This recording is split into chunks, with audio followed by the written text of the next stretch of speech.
গরুর গোশতের আচার।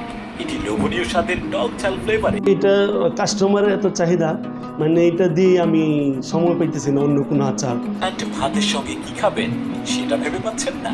তাহলে আপনার দুশ্চিন্তা ও ভাবনার দিন আজ শেষ, কেননা আপনার জন্যই রয়েছে আমাদের ইনস্ট্যান্ট রেডি টু ইট গরুর গোশতের আচার।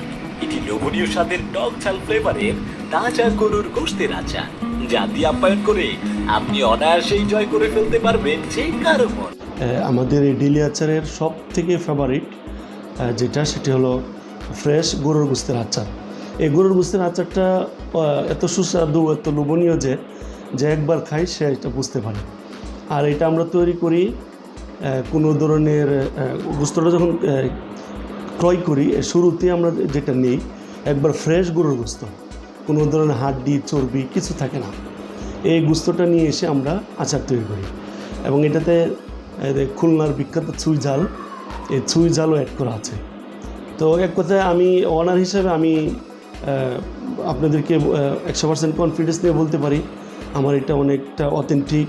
এবং আমরা কিছু নিজেদের মশলা এবং সিক্রেট কিছু মশলা অ্যাড করি, এবং যে সরিষার তেল, খাঁটি সরিষার তেল তো অবশ্যই। তারপর এটা নিজের মিলে, আমার নিজের মিল, আমি এবং আমার এক ফ্রেন্ড, রাজশাহীতে আমাদের তেলের মিলটা, ওখান থেকে আমরা উৎপাদন করি নিজেরাই, এবং স্বাভাবিক রান্না বান্নাতে এটা ব্যবহার করি।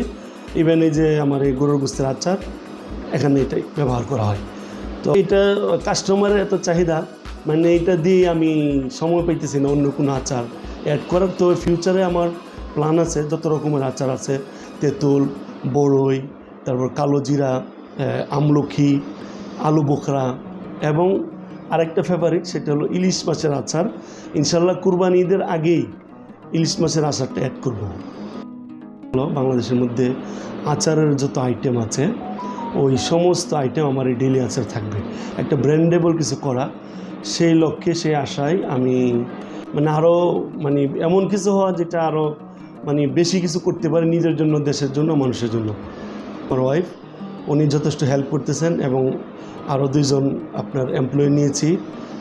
তো আরও ইনশাল্লাহ এটা আস্তে আস্তে বড় হচ্ছে, আরও লোকবল নিয়োগ করবো ইনশাল্লাহ, আরও বড় পরিসরে ইনশাল্লাহ করব। আপনারা দোয়া করবেন। হোস্টেলে থেকেছি, সে ছোটো থেকে একটা বিষয় মাথায় আছে।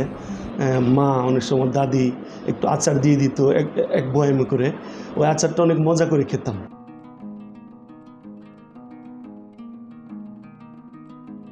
ইনশাল্লাহ অবশ্যই ওই পর্যায়ে যাই নাই, মোটামুটি একটু আর একটু পর্যায়টা ভালো হলে বিএসটি অনুমতি নিব, অনুমতি নিয়ে সেটা করবো ইনশাল্লাহ।